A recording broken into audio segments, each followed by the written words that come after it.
This is the story of the snail and the whale. This is the tale of a tiny snail and a great big grey-blue humpback whale. This is a rock as black as soot, and this is a snail with an itchy foot.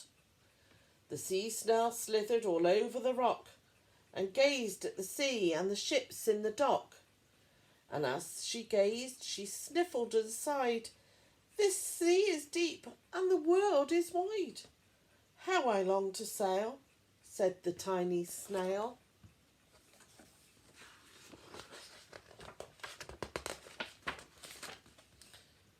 These are the other snails in the flock, who all stuck tight to the smooth black rock, and said to the snail with the itchy foot, "Be quiet, don't wriggle, stay still, stay put."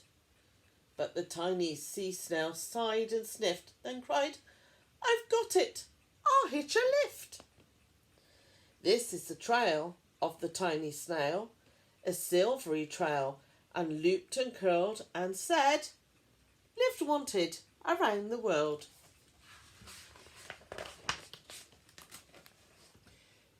This is the whale who came one night when the tide was high and the stars were bright, a humpback whale immensely long, who sang to the snail a wonderful song of shimmering ice and coral caves and shooting stars and enormous waves. And this is the tale of the humpback whale.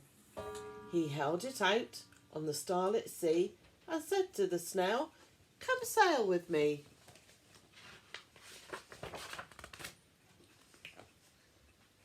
This is the sea, so wild and free, that carried the whale and the snail on his tail to towering icebergs and far-off lands,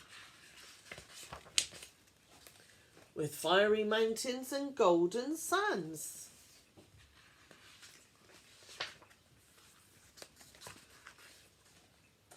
These are the waves that arched and crashed, that foamed and frolicked and sprayed and splashed the tiny snail on the tail of the whale. These are the caves beneath the waves, where stripy fish with feathery fins and sharks and hideous toothy grins swam round the whale and the snail on his tail.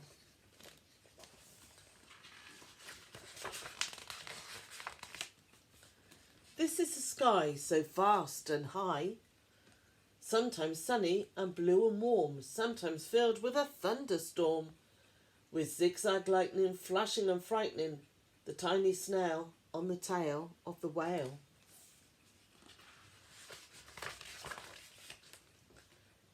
And she gazed at the sky and the sea and the land, the waves and the caves and the golden sand. She gazed and gazed, amazed by it all, and she said to the whale, "I feel so small." But then came the day the whale lost his way. These are the speedboats running a race, zigging and zooming all over the place, upsetting the whale with their ear-splitting roar, making him swim too close to the shore. This is the tide slipping away.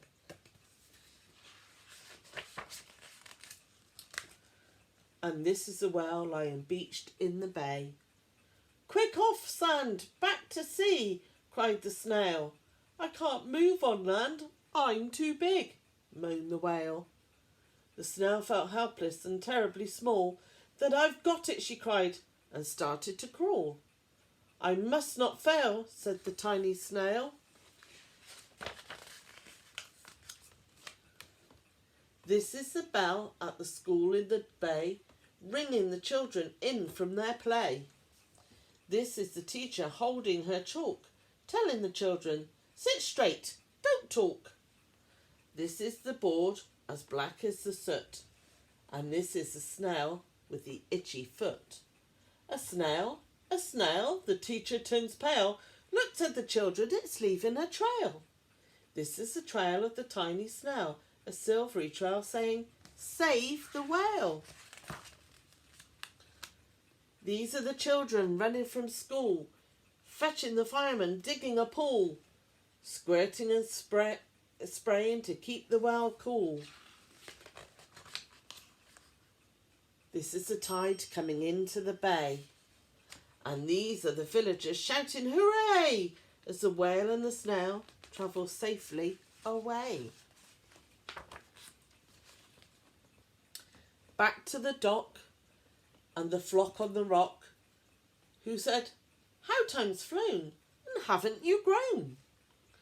And the whale and the snail told their wonderful tale of shimmering ice and coral caves and shooting stars and enormous waves, and of how the snail, so small and frail, with her looping, curling, silvery trail, saved the life of the humpback whale.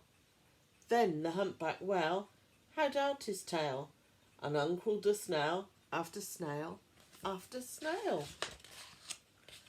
And they sang to the sea as they all set sail on the tail of the grey-blue humpbacked whale. That was lovely. Thank you.